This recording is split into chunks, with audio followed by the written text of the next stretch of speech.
제9호 태풍 마이삭의 영향으로 제주에는 강풍과 함께 시간당 최고 130mm의 폭우가 내려 피해가 잇따르고 있습니다. 하천 범람으로 일부 지역에는 주민 대피령이 내려졌습니다. 제주 동쪽 해상을 지나고 있는 태풍 마이삭은 내일 새벽 1시쯤 거제 부근으로 상륙한 뒤 영남 지역을 지날 것으로 보입니다. 태풍 길목에 있는 지역 상황 점검합니다. 부산 앞바다의 경우 조수간만의 차가 큰 대조기에 오늘 밤 만조가 겹치면서 폭풍 해일이 우려됩니다. 특히 남해안과 동해안, 해안가 지역 저지대 주민들은 각별한 주의가 요구됩니다. 국내선 항공기는 오늘 90% 넘게 결항됐고 여객선 운항도 대부분 통제됐습니다. 정부는 태풍 위기 경보를 가장 높은 심각으로 격상하고 비상 대응에 들어갔습니다. 코로나19 신규 확진자는 나흘 연속 200명대를 유지했지만 위중, 중증 환자는 124명으로 하루 새 20명 늘었습니다. 정부는 중증 환자 치료를 위해 병상 110개를 추가로 확보한 뒤 전담병원도 지정할 계획입니다.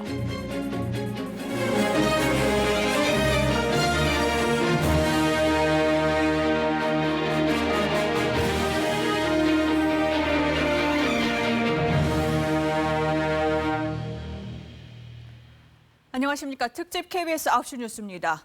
9호 태풍 마이삭, 지난번 바비 때와는 다릅니다. 한반도 전체를 뒤덮을 만큼 크고 강한 회오리 그룹 보이시죠? 이 강한 위력의 싹쓸바람과 폭우를 몰고 우리나라를 향해 빠르게 올라오고 있습니다. 철저히 대비해야겠습니다. 그럼 이 시각 태풍의 영향권에 든 지역부터 차례로 연결해 보겠습니다. 현장 취재하고 있는 제주 문준영, 창원 이형관 기자 연결합니다. 네, 먼저 문준영 기자. 비바람이 굉장히 거세 보이는데요. 네, 그렇습니다. 저는 지금 서귀포시 법한포구에 나와 있는데요. 비바람이 전보다 훨씬 더 거세게 몰아치고 있습니다. 뒤로 보시는 것처럼 집채만한 파도가 태풍의 위력을 실감케 하고 있는데요. 폭우도 점차 이어지고 있습니다. 현재 한라산 윗세오름에 600mm가 넘는 비가 내렸고 제주 해안에도 300mm 가까운 강우량을 기록하면서 제주 곳곳이 침수되고 있습니다. 오늘 저녁 6시를 전후해 제주시 외도동 월대천이 범람 위기를 맞고 있는 건데요. 제주시는 월대천 인근 주민 90여 명에게 긴급하게 마을회관으로 대피할 것을 권고한 상태입니다. 네, 이영관 기자, 지금 거가대교에 나가 있는 거죠. 바람이 거세지고 있는데 현재 차량 통행은 가능한 겁니까? 네, 경남 거제와 부산 사이를 잇는 거가대교는 1시간 반 전인 저녁 7시 30분부터 차량 통행이 전면 제한됐습니다. 이 다리는 평균 초속 20m 이상일 경우 통행을 제한하고 있는데요. 밤이 되면서 바람이 점차 거세지자 거가대교 운영사가 차량 안전을 위해 통행을 제한한 겁니다. 거가대교 외에도 강풍으로 경남 사천대교와 남해 창선 삼점포 대교가 잇따라 차량 통행이 전면 통제가 됐습니다. 네, 문준영 기자, 이번 태풍 강도가 2003년 매미만큼이나 세다는데 체감이 됩니까? 네, 그렇습니다. 태풍 매미가 제주를 지날 당시 중심기압이 950헥토파스칼이었는데요. 현재 제9호 태풍 마이삭이 중심기압이 945헥토파스칼, 그러니까 매우 강한 세력을 유지하면서 제주를 지나가고 있습니다. 역대 가장 높은 순간 최대 풍속 초속 60m의 강풍을 기록한 매미보다 바람은 덜하지만 제주시 고산에 초속 49.2m의 강풍이 기록됐고 나머지 지역도 초속 30m가 넘는 강풍이 곳곳에서 관측되고 있습니다. 태풍의 영향은 계속되기 때문에 내일 새벽까지는 긴장을 놓아서는 안 되고요. 특히 해수면이 가장 높아지는 대조기까지 겹친 해안과 해안가 피해와 저지대 침수에 대비해야 하겠습니다. 문 기자, 피해도 잇따르고 있다고요? 예, 그렇습니다. 앞서 말씀드렸던 월태천 범람 피해뿐만 아니라 폭우로 제주 지역 곳곳에서 피해가 속출하고 있는데요. 제주시 무수천이 범람하면서 제주시와 서귀포시를 잇는 평화로가 물에 잠겨 차량들이 고립되기도 했습니다. 서귀포시 중산간 도로도 색달천이 넘치면서 빗물이 도로에 넘쳐 완전히 침수되기도 했고요. 강풍 피해도 잇따랐습니다. 현재 2만여 가구가 정전됐다가 현재 절반 정도만이 복구된 상태입니다. 서귀포시 서우동에선 바람에 쓰러진 나무가 승용차를 덮치거나 도로를 막는 등 현재까지 300여 건이 넘는 피해 신고가 접수됐습니다.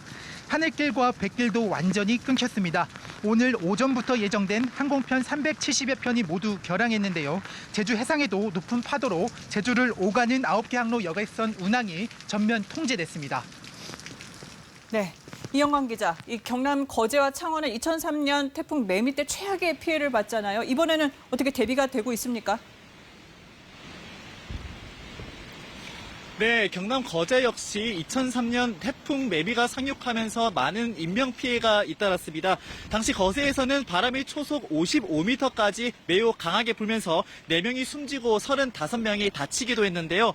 바닷물이 들이닥치면서 마산의 한 건물 지하에서만 8명이 익사를 하는 등 모두 18명이 숨지는 인명피해를 입었던 창원시는 오늘 해안가 저지대와 산사태 우려 지역 주민들에게 대피를 권고했습니다. 마이삭이 태풍 매미와 예상 이동 경로가 비슷하고 집중호우와 강풍을 동반한 것으로 예보가 됐기 때문입니다. 창원시는 학교와 마을회관, 경로당, 관공서 등 201군데를 주민 임시 주거 시설로 지정했습니다. 또 오후 6시부터 선착장과 해안가는 출입을 막고 침수 위험 지역의 상가나 체육시설은 영업을 중지해야 할 것을 요청했습니다.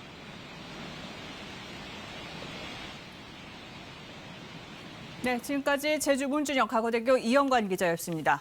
앞서 보셨듯이 태풍이 제주를 지나면서 피해가 속출하고 있습니다. 그럼 사회부 조지연 기자와 지금까지 시청자들이 보내주신 제보 영상을 통해서 실시간 태풍 상황 알아보겠습니다. 조 기자, 앞서 제주 지역 연결하면서도 봤는데 비바람이 굉장히 거센 게 보여요. 피해 제보도 들어오고 있습니까? 네, 오늘 오후 한 3, 4시 정도부터 시작해서 이 시청자분들께서 제보 영상을 거의 아주 많이 보내주고 네네. 있습니다. 그걸 보면서도 정말 태풍이 가까이 오고 있구나 이런 생각이 드는데요. 지금 현재 태풍 마이삭은 제주도에 가장 근접해서 이동하고 있는 상황입니다. 네. 제주에서는 오후 4시 정도부터 시간당 120mm가 넘는, 또 곳에 따라서는 130mm가 넘는 폭우가 쉬지 않고 쏟아지고 있습니다. 때문에 하천이 범람할 것 같다 이런 제보도 많이 들어오고 있는데요. 네. 영상 한번 보시면요. 네. 오후 7시쯤에 제주 서귀포시 남원읍의 한 도로 모습입니다. 네. 도로 바로 옆으로 저렇게 강물이 불어서 거센 물살이 곧 도로를 덮칠 듯한 모습입니다. 네. 운전자 옆으로 파도가 덮칠 네. 듯이 몰아치네요. 다음 영상은 제주시 외도동의 월대천 모습입니다. 이렇게 보시다시피 산책로도 잠길 정도로 강물이 불어 있는데요. 실제 월대천은 범람 우려로 인근 주민들에게 대피가 권고됐습니다. 월대천 외에도 제주시 애월읍의 금성천도 범람 우려로 주민 대피가 권고됐고요. 또 서귀포시의 대포동의 회수천의 경우에는 범람 수위에 이른 상황으로 보이긴 하는데 서귀포시가 현장 상황을 확인하고 있는 상황입니다. 네. 다음 영상 하나 더 보시겠습니다. 제주시 애월읍 평화로에서 오늘 저녁 6시 10분쯤에 촬영이 됐다고 하는데요. 화면 보시면 네. 산 쪽에서 도로 쪽으로 빗물과 함께 토사가 쏟아지고 있는 모습입니다. 버스나 차량 등이 운행하지 못하고 멈춰 있는 모습이고요. 제보자도 이곳을 지나지 못하고 돌아갔다고 전하셨는데요. 네. 이렇게 제주 곳곳에서 하천이 범람할 우려도 커지고 있고 산사태 우려도 있는 만큼 특히 차량 운행하실 때 주의하셔야겠습니다. 아까 저희 취재기자도 봤지만 이번 마이삭 비도 비지만 강한 바람이 굉장히 심각한 것 같아요. 네, 1시간 전쯤인 8시 기준으로 제주 지역에서 관측되는 최대 풍속이 초속 48m 정도 됩니다. 네. 이 초속 48m라는 바람은 사람이나 바위도 날아갈 수 있을 정도의 바람이거든요. 네. 실제 제주 지역에서 성인 남성이 몸을 가누기가 힘들다 이런 제보도 많이 들어오고 있습니다. 네. 영상 먼저 보시겠습니다. 제주 구자읍에서 오후 6시쯤 촬영된 영상입니다. 강한 네. 바람에 바람에 공사장 펜스가 무너진 모습입니다. 보시면 저 전봇대도 기울어져 있는 상황인 걸 그러네요. 알 수 네. 있습니다. 또 강한 바람에 신호등이 떨어졌다 이런 제보 많았는데요. 지금 보시는 게 집 안에서 촬영이 된 영상인데 창 밖으로 저 신호등이 꺾여서 마치 깃발처럼 납기고 있는 모습 볼 수 있습니다. 네. 이 일대 지나시는 분들 각별히 주의하셔야겠습니다. 네, 맞습니다. 지금까지 인명피해는 확인되질 않았는데요. 그런데 제주에서 도로 지나실 때 특별히 주의하셔야겠습니다. 기상청은 태풍 마이삭이 내일 새벽 1시쯤 거제시 인근으로 상륙할 것으로 예상하고 있습니다. 제주의 경우에는 2시간 뒤인 11시 22분경에는 바닷물 수위가 높아지는 만조 시기여서 침수 피해 더 커지지 않도록 유의해야겠습니다. 네, 조지현 기자 잘 들었습니다.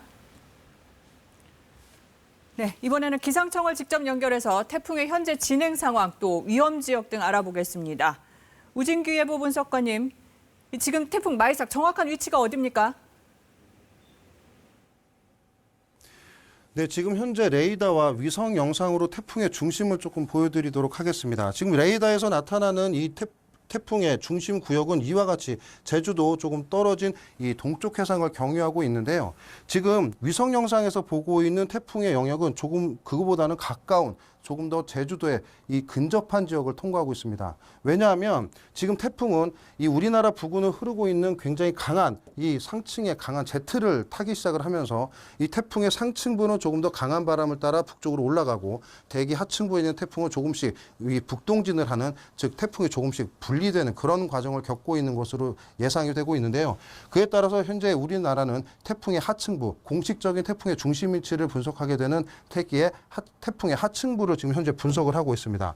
조금 더 세분화해서 태풍을 확대한 모습을 살펴보도록 하겠습니다. 지금 현재 태풍은 제주도로부터 동쪽 약 120km 떨어진 동쪽 해안을 거슬러 북상을 하고 있는 상태입니다. 현재 이동 속도는 약 32km 속도로 북북 동진을 하고 있는 그런 상태고요. 현재 태풍의 중심 기압은 945헥토파스칼로 매우 강한 세력을 여전히 유지를 하고 있습니다. 태풍의 이 강한 강풍대의 반원은 약 350km로 그 규모도 다소 큰 것으로 분석이 되고 있는데요. 이 속도로 점차 북상을 하게 될 경우 이후에는 우리나라 이 거제도와 이 부산 사이의 해안 쪽에 상륙을 할 것으로 예상이 됩니다. 지금으로서 예상되는 시기는 내일 약 1시에서 2시가량이 될 것으로 예상이 되고 있습니다. 네, 그러면 예측한 것과 가깝게 지금 이동을 하고 있는 건가요? 네, 여태까지 나가 있는 태풍의 정보를 조금 더 외국 이 예보와 비교를 해보면서 살펴보도록 하겠습니다. 현재 태풍이 오늘 오후에 지나던 그러한 실황의 태풍 위치입니다. 지금 그림에서 보시듯이 이 점선들 중에 가장 우측에 위치하고 있는 예측이 우리 기상청에서 예상하고 있는 태풍의 진로인데요. 현재 그 실황이 거의 이 라인과 거의 일치하는 모습을 보이고 있어서 현재 태풍은 예상대로 잘 진행이 되고 있는 것 같습니다. 특히나 이 미국, 일본, 중국에서 예측하고 있는 모델들이 다소 이 서쪽으로 편향해 있었는데 지금 오늘 오후 6시가 되면서 이 일부의 중국 예측이 조금 더 동쪽으로 이동해 나갈 것으로 예상이 되면서 점차 우리나라 쪽에서 예상하고 있는 태풍의 경로가 조금 더 신빙성이 있는 곳으로 분석되고 있습니다. 네, 예보관님 그럼 지금 이 시각 현재 가장 위험한 지역 어디라고 할 수 있을까요? 네, 지금 우리나라 나타나고 있는 실황을 토대로 조금 더 이 강한 강수 그리고 강풍대 영역을 살펴보도록 하겠습니다.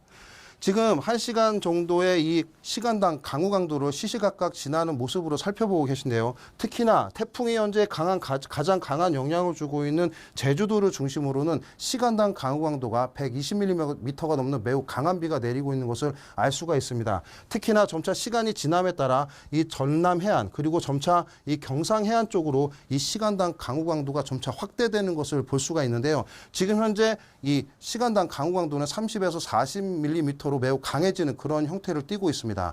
태풍이 앞으로 이 우리나라 제주도 동안을 따라서 북상을 해서 우리나라 경상 해안 인근으로 북상을 하는 이 오늘 밤부터 내일 새벽까지 점차 이러한 강한 비들은 경상도를 중심으로 계속해서 이어질 것으로 예상이 되고요.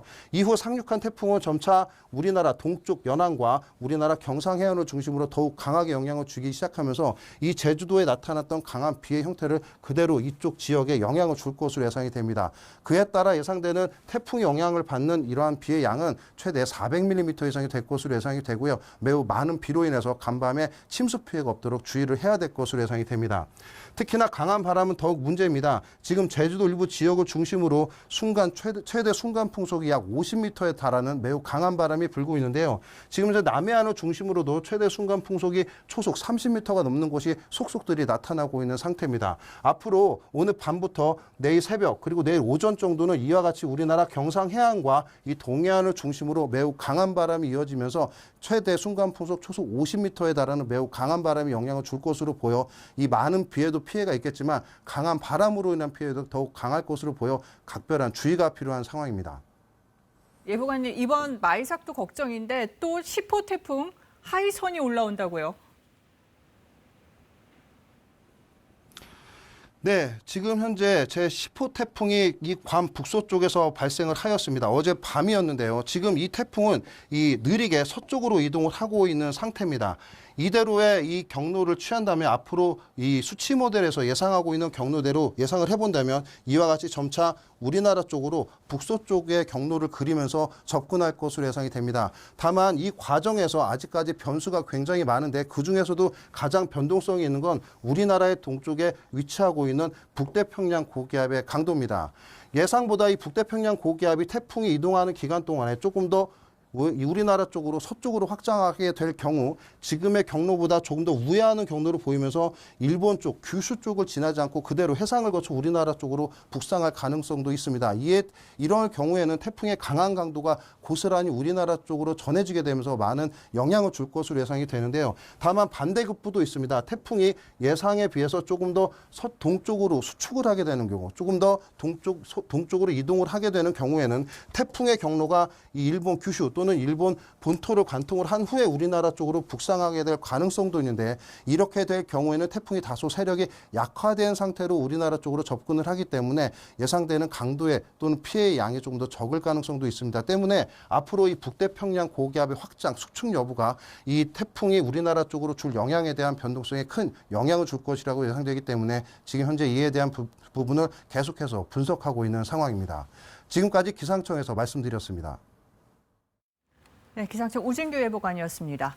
이 9호 태풍 마이삭은 들으신 것처럼 지금 이 시각 제주를 지나 경남 해안 쪽으로 빠르게 올라오고 있습니다. 이번에는 태풍의 예상 경로에 있는 이 지역들의 상황, KBS가 수신하고 있는 전국 곳곳의 재난감시 CCTV를 통해서 집중적으로 살펴보겠습니다. 박원기 기자, 지금 태풍이 제주 근처를 지나고 있는데 이 시각 현장 상황들 어떤가요? 예, 태풍이 지금 제주도 동남쪽에서 여수 통영 방향으로 시속 32km 속도로 이동하고 있는데요. 네. 먼저 태풍이 3시간 후에 도착할 것으로 예상되는 전남 여수항부터 보시겠습니다. 네. 예, 전남 여수항입니다. 빗줄기가 워낙 거세서 사선으로 쏟아지고 있습니다. 강한 바람에 카메라가 떨어져 나갈 듯 흔들리고 있습니다. 예, 이번엔 태풍이 옆으로 지나간 제주로 가봅니다. 한 치 앞도 보기 힘들 정도로 비가 내리는데요. 예, 가로수 나뭇가지들도 심하게 흔들리는 것을 볼 수 있습니다. 네. 네, 서귀포시 토평동엔 이 시각 현재도 시간당 100mm의 폭우가 쏟아지고 있습니다. 네, 내일 새벽 1시 태풍이 상륙할 것으로 예상되는 거제시입니다. 네. 밝은 불빛의 가로등 오른편이 바다고요. 왼편이 해안가인데요. 거센 파도와 굵은 빗방울이 태풍을 기다리고 있습니다. 네, 카메라 화질이 좋지 않을 정도로 태풍이 몰고 오는 비바람이 거센 것 같은데 폭우나 해안가에 특히 철저한 대비가 필요해 보입니다. 네, 곳곳에서 교통 통제라든지 피항이 잇따르고 있는데요. 네. 일단 부산으로 가보겠습니다. 수영구 밀락공원인데요. 파도가 크게 일면서 공원에 있는 인도까지 덮치려 했던 때도 있습니다. 빗줄기도 굵어지면서 카메라 렌즈에는 불빛이 번지고 있는데요. 주변인 광안리 해안도로는 1시간 전인 8시부터 전면 통제됐습니다. 네, 일대 외출하시면 안 되겠습니다. 네, 그렇습니다. 네, 태풍이 내일 아침 6시쯤 지날 것으로 보이는 속초 해안입니다. 벌써부터 거센 비바람과 함께 높은 파도가 일렁이고 있습니다. 네. 속초 남쪽이죠. 양양에서도 시간당 125mm 이상 호우가 쏟아졌는데요. 태풍의 영향권에 들면서 가끔 천둥, 번개도 치고 있습니다. 네, 마지막으로 창원시 진해구 속천항을 보시겠는데요. 네. 태풍에 대비해서 어선 100여 척이 피항에 있습니다. 강풍이나 파도에 휩쓸리지 않게 어선과 어선끼리 서로 단단히 묶여 있는데요. 창원도 그렇고 해안 저지대에 있는 분들은 침수 피해에 철저히 대비하셔야겠습니다. 네, 태풍은 지금 시속 32km 속도로 북상하고 있는데요. 태풍이 지나갈 것으로 예상되는 지역에 계신 분들은 철저한 대비가 필요해 보입니다. 네, 박원기 기자 현장 상황 계속 주시해 주시고요. 잘 들었습니다. 이번엔 KBS 재난방송센터에 마련된 지리정보 시스템을 이용해서 태풍의 이동 경로와 그에 따른 피해 우려 지역을 짚어보겠습니다. 김용준 기자, 먼저 태풍이 어디를 따라서 움직일 것인지부터 짚어보죠. 네, 지리정보 시스템을 통해서 한번 알아보겠습니다. 현재 태풍 위치, 바로 이곳에서 제주도 서귀포 동쪽 150km 부근까지 아주 바짝 다가왔습니다. 태풍 마이삭이 구체적으로 어떤 지역을 거쳐가는지 또 한번 살펴보겠습니다. 자, 이동 동선을 보시면요. 우선 내일 새벽 1시에 이 거제도 인근에 상륙합니다. 이후 새벽 2시엔 부산에 가장 가깝게 근접할 예정이고요. 이후 울산과 포항 그리고 경북 내륙 지방을 쭉 거쳐서 울진을 거쳐 삼척, 강릉 일대로 빠져나갈 것으로 보입니다. 여기서 보이시는 지금 빨간 음영을 한번 잘 보겠습니다. 이 지역이 최대 풍속이 초속 25m에서 45m의 강풍이 부는 곳입니다. 큰 바위도 날려버릴 만큼 매우 강한 바람입니다. 자, 이번 태풍과 비슷하면서 많은 인명피해를 냈던 지난 2003년의 태풍 매미 경로를 보시면요. 자, 지금 이 파란 선이 지난 태풍 매미가 올라왔던 경로고 빨간 점선이 이번 태풍 마이삭의 예상 경로입니다. 태풍 매미 당시 지역별 최대 순간 풍속도 한번 보겠습니다. 자, 지금 보시면 제주 지역 초속 60m, 여수가 초속 50m에 가까웠습니다. 이번 태풍 마이삭의 경우 오후 8시 기준으로 제주시 한경면 고산리의 경우 초속 48.3m, 시속으로는 174km의 강풍이 불었습니다. 이번 태풍 때문에 특히 해안가와 저지대가 위험하다고 하는데 왜 그런 건지, 그렇다면 지역별로 어디가 좀 더 위험할 것인지 이어서 전해주시죠. 네, 먼저 왜 그런지부터 설명드리겠습니다. 지리정보 시스템을 보겠습니다. 자, 여기에 마련된 임의의 지역을 예로 들겠습니다. 해안가인데요. 자, 해안가 지역의 해일과 침수 원리를 간략히 설명드리겠습니다. 바다와 해안 그리고 건물이 보입니다. 이 태풍은 상륙하면서 우선 이 바닷물의 수위를 끌어올립니다.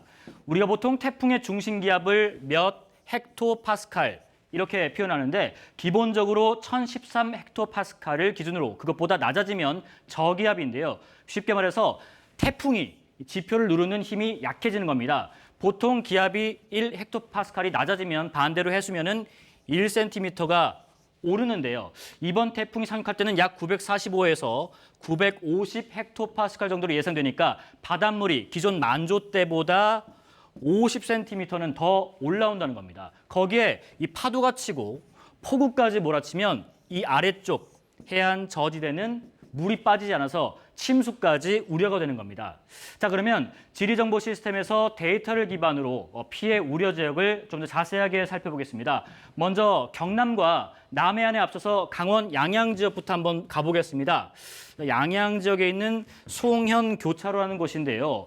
이곳에 지금 1시간 동안 125mm의 기록적인 폭우가 쏟아진 곳입니다. 화면 보시면 지금 반대로 틀어져 있는데 이 속초 방면으로 보이지 않는 이쪽 일대에 차량들이 물에 잠겨서 침수돼 있고요. 사람들이 그래서 걸어가거나 속초 방면에서 우회해서 차량을 돌리고 있는 것이 바로 이 양양 쪽입니다. 자, 이번에는 양양 지역에서 벗어나서 거제도 지역으로 가보겠습니다. 거제도 지역은 내일 새벽 1시에 태풍이 상륙할 것으로 보입니다. 바로 지세포 지구를 보겠습니다. 해일로 저지대 항만시설 침수 우려가 있는 곳입니다. 또 조금 위에 있는 창원 쪽으로 가보겠습니다. 창원에 있는 구항지구인데요. 인근에 마산 어시장이 있고요. 태풍 매미 때 해일 침수가 있었고요. 배수 펌프장이 설치된 곳입니다. 바로 윗지역의 아랫지역에 있는 구항지구의 모습을 보셨고요. 위에 있는 아래쪽에 좀 더 확대를 해서 보겠습니다. 자, 이 마산 서항지구 만조 시간 9시 반 가까워졌습니다. 해일이 발생하면 소규모 항구와 주택이 침수할 우려가 있습니다. 자, 이번에는 태풍이 지나는 경북 포항에도 해일 위험 지역이 있는데요. 포항시 두호동의 한 방파제 모습을 보겠습니다. 자, CCTV를 잠시 보시면요. 이곳에 오늘 저녁까지도 이 일대에 파도를 구경하러 나온 분들이 보였는데 이런 곳이 바로 위험 지역입니다. 방파제를 넘어서 파도가 들이칠 위험이 있는 곳입니다. 자, 마지막으로 삼척으로 가보겠습니다. 삼척 지역 신남항 일대인데요. 이 일대 산림청이 오후 5시에 전국의 산사태 위기 경보를 최고 단계인 심각으로 올렸습니다. 삼척 신남항 지역도 지난해 태풍 미탁 때 여기 보이는 이 산들이 무너지면서 인접마을에 산사태 피해가 있었습니다. 주택이 아예 붕괴된 것도 있고 유출된 토사가 배수로를 막아서 마을 전체가 침수했던 곳입니다. 자, 태풍이 본격 상륙하기 전에 태풍 경로에 있는 지하 주차장 차량들은 모두 빼놓는 게 좋고요. 저지대나 지하, 반지하에 계신 분들 잠시 공공 대피 시설로 대피하는 게 좋겠습니다. 지금까지 재난방송센터에서 KBS 뉴스 김용준입니다. 태풍 마이삭은 내일 새벽 1~2시경 부산에 가장 근접할 것으로 보이는데요. 부산 용호부두에 나가 있는 취재기자 연결해 보겠습니다. 강혜슬 기자, 현재 부산 상황 어떤지 먼저 전해주시죠. 네, 현재 부산은 시간이 지날수록 바람이 거세게 불고 있습니다. 파도도 점차 높게 일고 있는데요. 태풍의 위력을 현재 느낄 수 있는 상황입니다. 오늘 오후 8시를 기해 부산에는 태풍 경보가 내려졌습니다. 현재 태풍이 직접 영향권에 들었습니다. 태풍 이동 속도에 따라 유동적이겠지만 내일 새벽 2시쯤 태풍이 부산에 가장 근접할 것으로 보입니다. 무엇보다 부산은 태풍의 길목 오른쪽에 놓일 것으로 보여 피해가 클 것으로 우려됩니다. 태풍 마이삭의 예상 진로가 역대 재산 피해 2위를 기록한 2003년 태풍 매미와 비슷해 긴장감을 높이고 있습니다. 예상 강수량은 100에서 300mm지만 많게는 400mm 이상의 폭우가 내리는 곳도 있겠습니다. 바람도 최대 초속 50m까지 불 것으로 보이는데 가로수가 뽑힐 수 있는 정도입니다. 서 있기가 어려울 정도로 바람이 거센 것 같은데 해일 피해 같은 각종 피해도 우려되는데 가장 주의해야 할 점 정리해 주시죠. 네, 우선 내륙보다는 해안가 중에서도 특히 해안가 저지대 주민들, 특히 각별히 조심하여야겠습니다. 오늘 부산 앞바다는 조수 간만의 차가 가장 큰 대조기 시기입니다. 이 때문에 파도가 방파제를 넘는 월파가 우려되는 상황입니다. 특히 국립해양조사원이 제주도 남동쪽 139km 지점에 설치한 제주 남부해양관측부의 측정 결과 오늘 오후 1시 최대 파고가 17.7m를 기록했습니다. 이는 2010년 관측 이래 두 번째로 높은 파고입니다. 2013년 태풍 다나스 때 18.9m를 제외하고는 가장 높은 수치입니다. 이번 태풍이 몰고 온 파도가 얼마나 높은지를 알 수 있습니다. 태풍 북상에 따라 부산항에는 600여 척의 선박이 피항했고 여객선 운항도 전면 중단됐습니다. 해일 피해가 우려돼 광안리 해안도로가 전면 통제되고 해운대 마린시티 일부 도로도 통제되는 등 부산 곳곳에서 통제 구간도 늘고 있습니다. 또 경부선 부산역에서 동대구역 구간 열차 5편, 동해선 전동열차 부산 일광역 운행도 6편 중단됩니다. 시청자들께서는 해안가 주변에는 아예 접근하지 마시고 입간판 같은 시설물을 단단히 묶어 고정하셔야겠습니다. 지금까지 부산 용호부두에서 KBS 뉴스 강예슬입니다. 울산에도 저녁 8시를 기해 태풍 경보가 발효되는데요. 울산 태화강에 나가 있는 취재기자 연결합니다. 이상준 기자, 울산에도 바람이 거센 것으로 보이는데 현재 상황 전해주시죠. 예, 제가 나와 있는 이곳 울산 태화강은 현재 비는 오락가락하고 있습니다. 그러나 보시는 것처럼 바람이 점차 강해지고 있어 태풍이 다가오고 있음을 느낄 수 있습니다. 태화강 산책로에는 시민들의 발길이 뚝 끊겼고 둔치에 발현된 주차장은 전면 폐쇄됐으며 주차된 차들은 모두 옮겨졌습니다.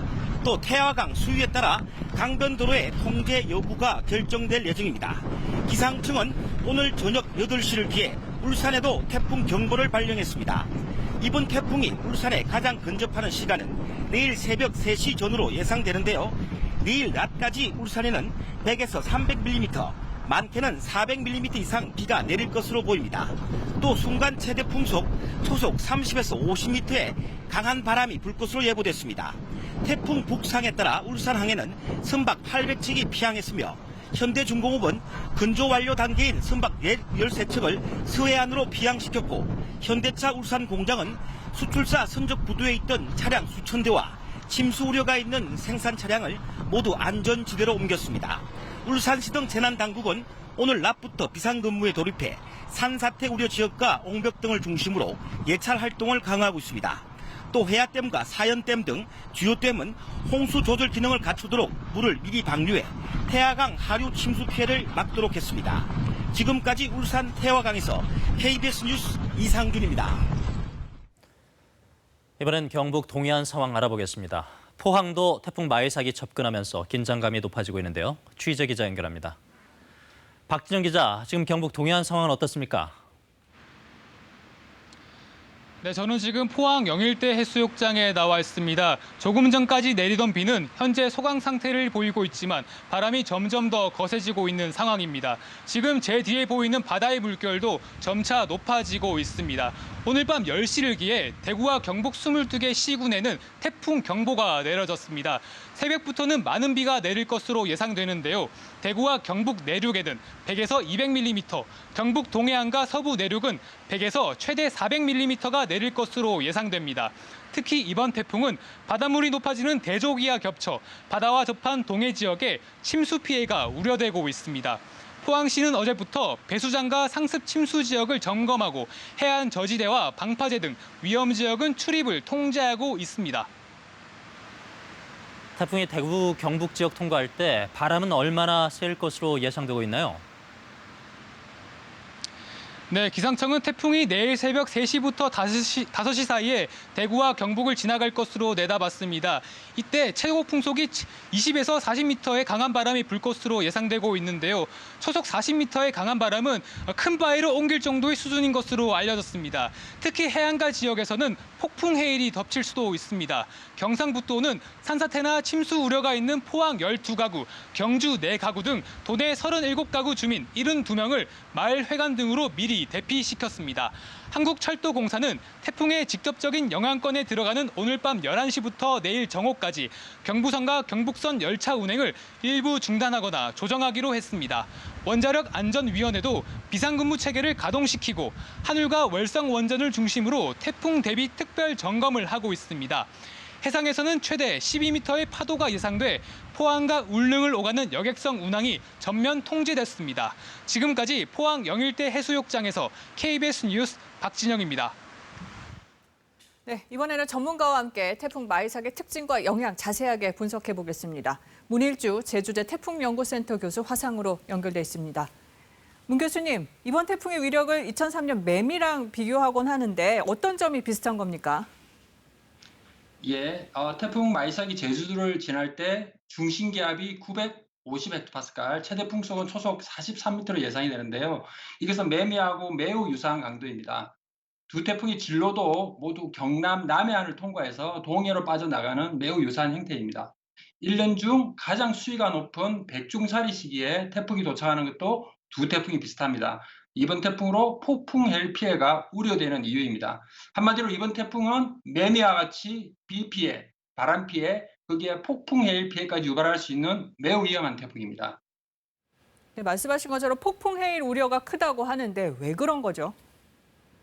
예, 폭풍 해일은 강한 바람으로 해안가에 물이 쌓이고 저기압에 의해서 물이 끌어올려져서 해안가에서 바닷물이 범람하는 현상을 말합니다. 특히 우리나라 남해안 같이 해안선이 복잡한 지역에서는 바닷물이 한 곳에 집중이 되면서 더 큰 해일이 발생을 합니다. 바다는 태풍이 없더라도 하루에 2번 만조시기 때 그리고 보름달과 금음달이 뜨는 대조기 또는 사리 때 수위가 매우 높습니다. 오늘, 내일, 모레는 백중사리 시기인데요. 연중 수위가 2번째로 높습니다. 만약 이번 태풍이 만조 시간에 도달하면 역대급 해일이 발생할 수 있는 이유입니다. 그러면 해일 피해를 줄이기 위해서 지금이라도 할 수 있는 게 있을까요? 이번 태풍은 전반부에 강한 강수대가 위치하고 있고 지역에 따라 폭우로 홍수 피해가 먼저 발생하고 이어서 태풍이 접근하면서 해일 피해도 발생할 수가 있습니다. 또한 해안가에는 높아진 수위 때문에 빗물이 바다로 빠지지 못하고 역류하면서 더 큰 침수 피해가 발생할 수 있습니다. 2007년 태풍 나리 때 제주도 해안 지역에서 이러한 역류 현상으로 큰 침수 피해가 있었습니다. 이번에도 같은 피해가 발생할 수가 있어서 대비가 필요합니다.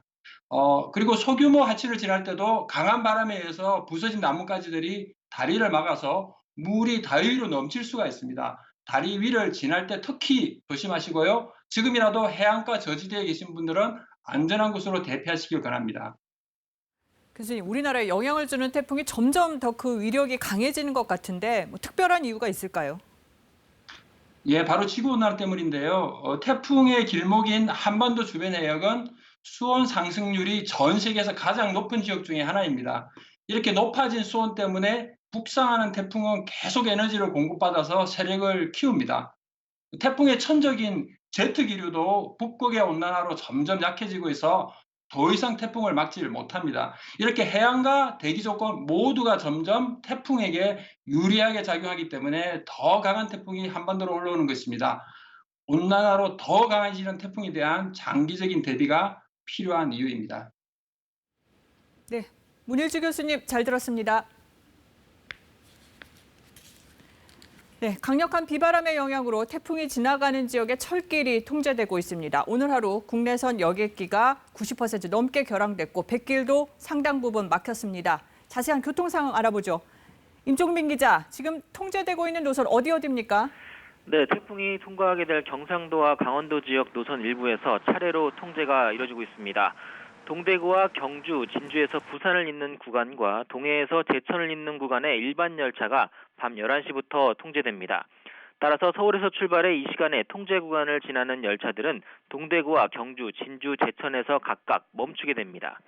내일은 여기에 추가로 강릉에서 부전에 이르는 영동선 전체가 통제되고요. 영주에서 김천 사이 경북선 전체가 운행하지 않을 예정입니다.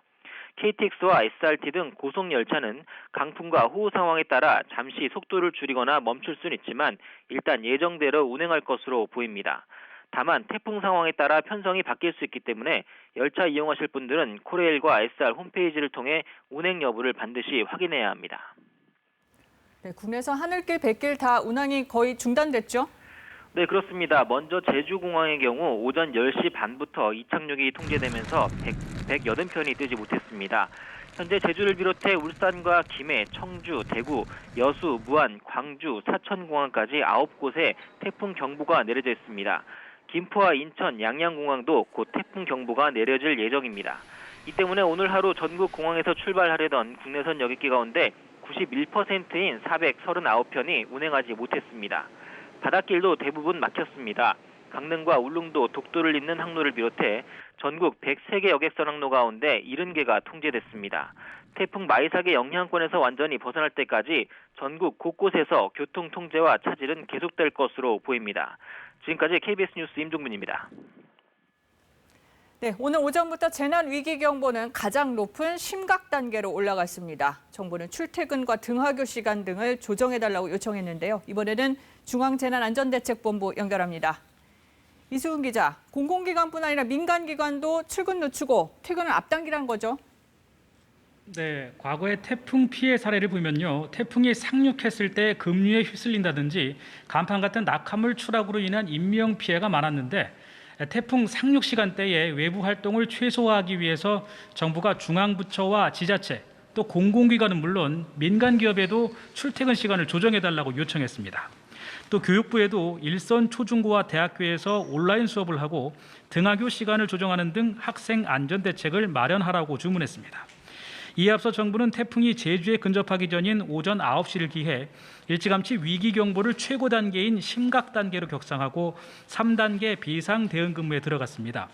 엎친 데 덮친 격으로 연중 바다 높이가 가장 높은 백중사리 기간인데다 지난 집중호우로 이미 지반이 많이 약해져 있는 점 등이 특히 우려됩니다.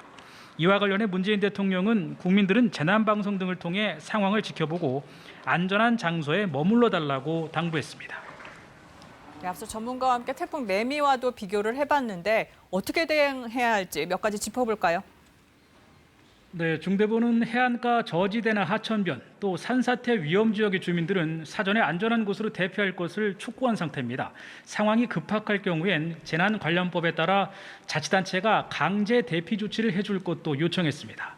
개인이 지켜야 할 안전수칙도 있는데요. 우선 태풍 피해를 줄이기 위해 바람에 날릴 수 있는 물건은 실내로 옮기거나 단단히 묶어두고요. 실내에선 문과 창문을 닫아야 합니다.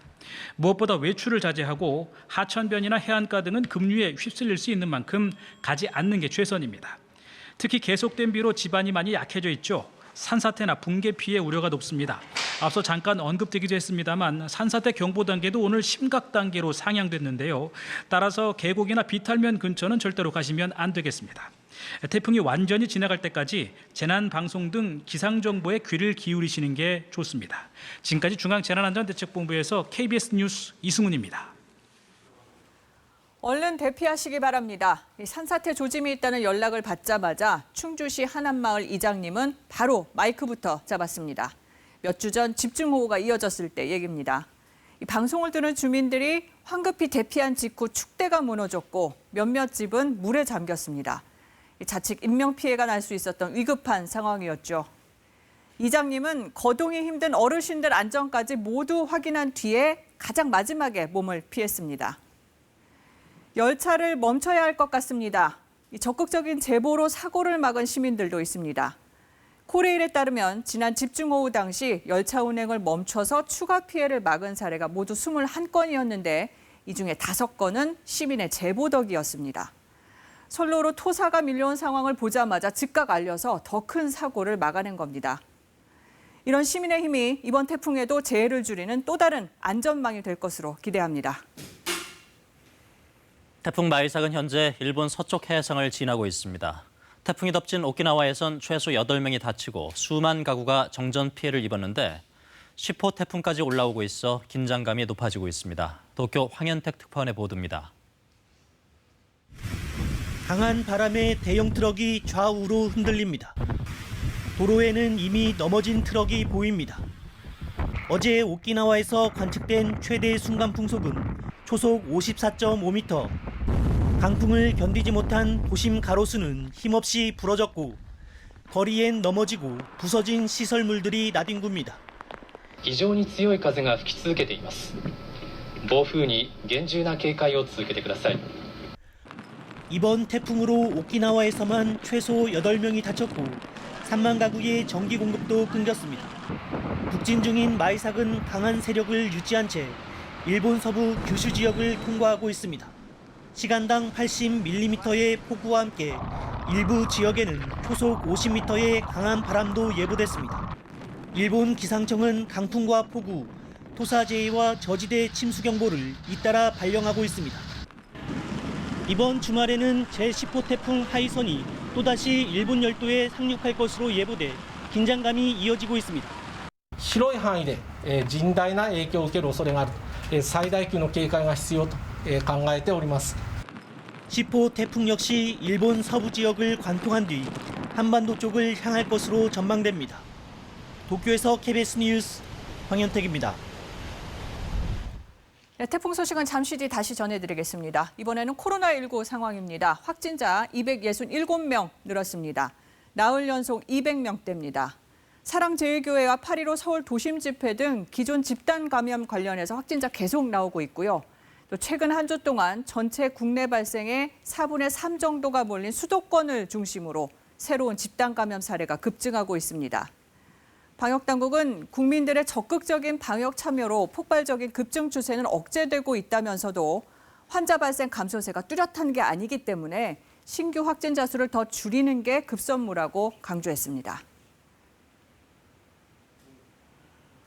소규모 집단 감염이 곳곳에서 계속되고 있고 최근 일주간은 감염 경로를 알 수 없는 확진자도 25%나 되어 방역에 어려움을 겪고 있습니다. 네, 또 이번 달까지 중증 환자 전용 병상을 110개 더 마련하기로 했는데 당장 이번 주가 문제입니다. 집중 치료가 필요한 위중증 환자가 하루 새 20명 늘어서 124명으로 국내 코로나19 발생 이후 가장 많은 숫자입니다. 신천지 때보다도 많습니다. 김민지 기자가 보도합니다. 지난 한 달간 코로나19 신규 확진자는 5천 명이 넘습니다. 누적 확진자의 4분의 1 이상이 한 달 새 집중된 겁니다. 지난 2, 3월 대구와 경북을 중심으로 한 1차 유행 때도 최대 93명에 그쳤던 위중증 환자 수는 이틀 연속 3자릿수를 보이며 124명까지 늘어났습니다. 위중증 환자의 80% 이상은 60대지만 40대도 7명, 50대도 12명이 있어 주의가 필요해 보입니다. 증가 속도도 빨라 2주 만에 11배 넘게 급증했습니다. 위중 환자 수가 40명에 달하고 있습니다.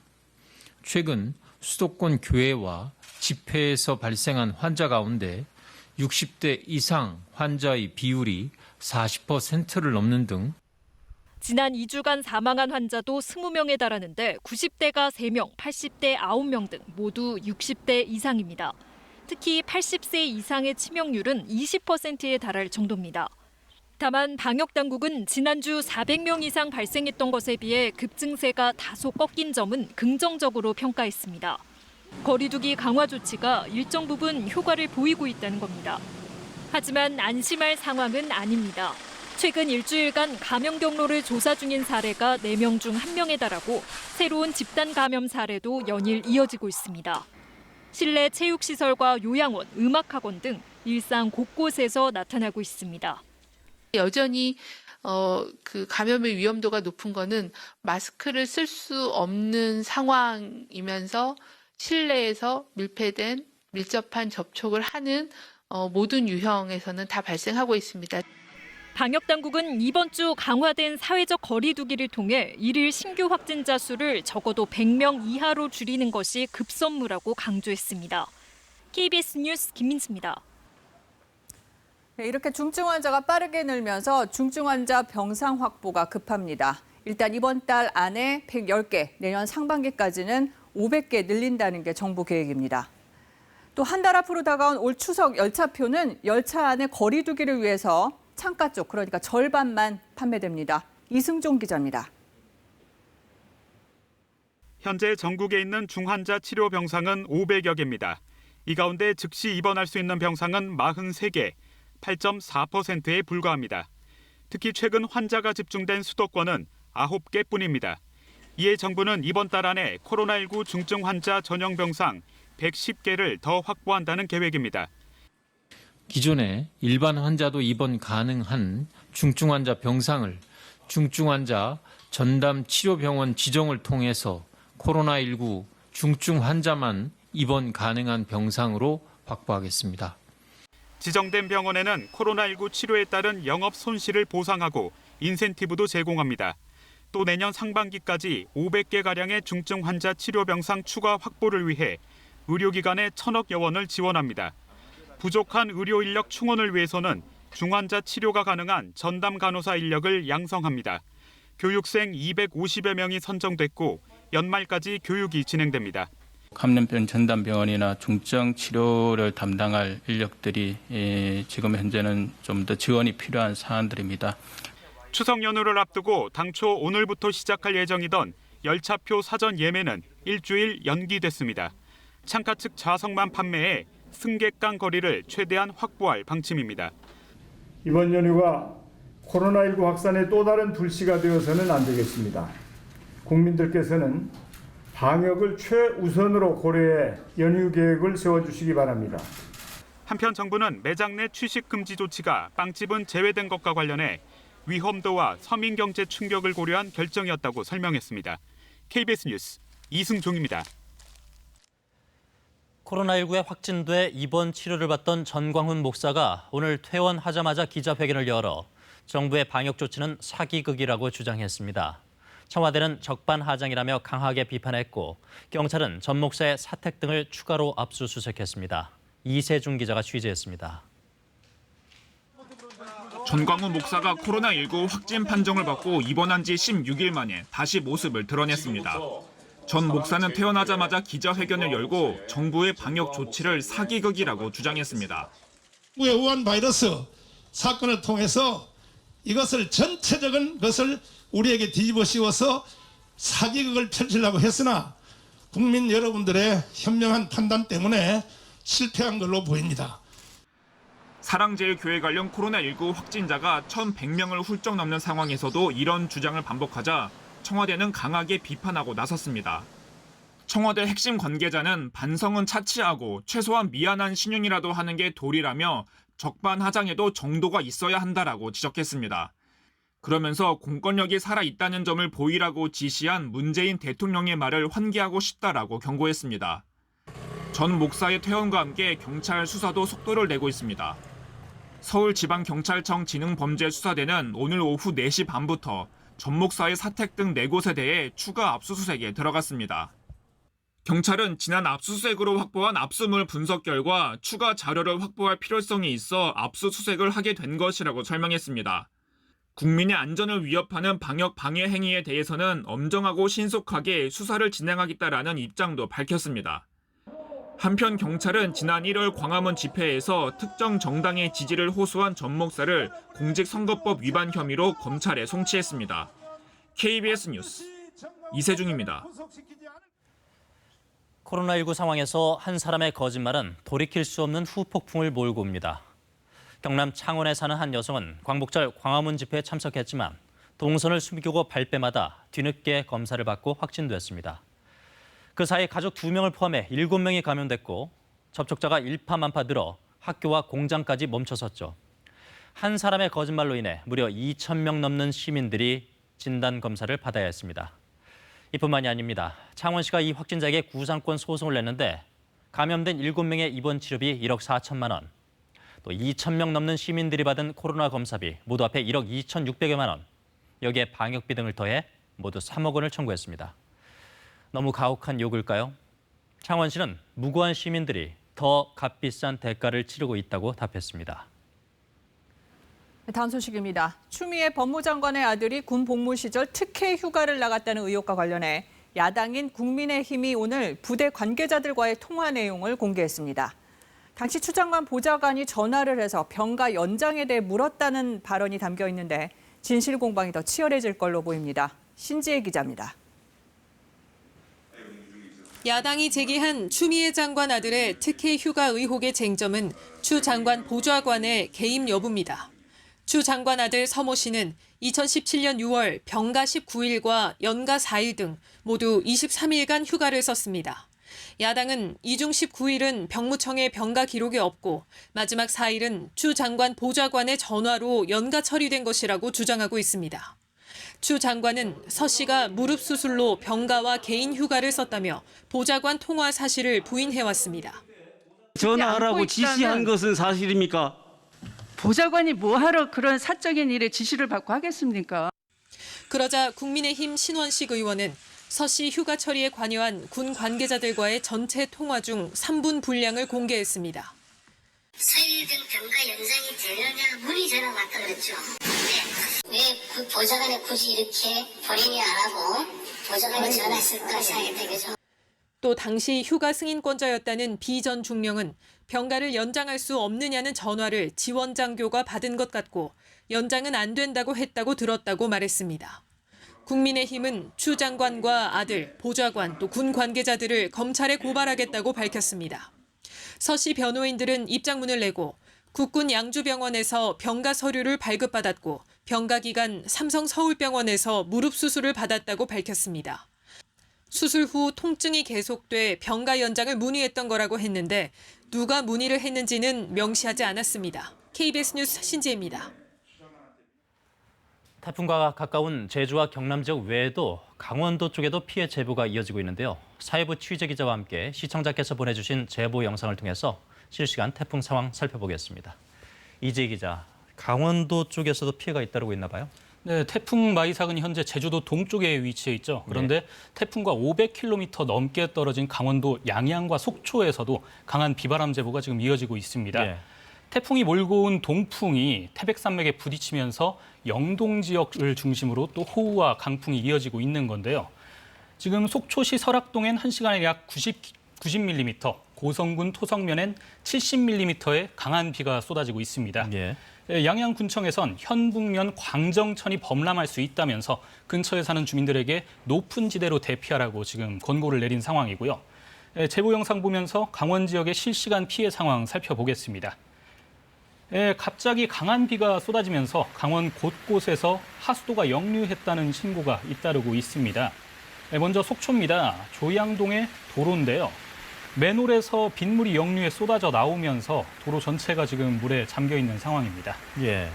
다음 영상 보시겠습니다. 비슷한 시각에 속초 조양동 또 다른 곳인데 보시면 사람 무릎 정도까지 빗물이 차올랐습니다. 차량 침수 위험 때문에 도로가 통제돼서 운전대를 돌리는 모습입니다. 근처 운전하실 때 참고하시기 바랍니다. 또 다른 조양동 도로인데요. 지금 한눈에 보기에도 도로 위를 흐르는 물의 유속이 굉장히 빨라 보이죠. 물도 뿜어져 나오고 있고요. 네, 맞습니다. 지금 거의 바닷물 같이 그렇게 뿜어져 나오는데 현재 도로가 통제 중인데 인도엔 사람들이 오가고 있다고 합니다. 말씀드린 대로 유속이 매우 빠르다고 하니까 도보로 이동하실 때도 주의하시기 바랍니다. 그렇습니다. 조금 전 양양군청에서 현북면 광정천 근처 주민들에게 대피 권고를 내렸다고 전해드렸죠. 밤 9시쯤 양양시장의 모습 전해드리겠습니다. 사람 무릎까지 여기도 물이 차올랐고요. 이 밖에도 현재 강원도 쪽에 강한 비바람 때문에 정전 제보도 이어지고 있는 상황입니다. 태풍과 거리가 있다고 안심하지 마시고 강풍과 침수 피해 더 커지지 않도록 유의해야 합니다. 이재 기자 잘 들었습니다.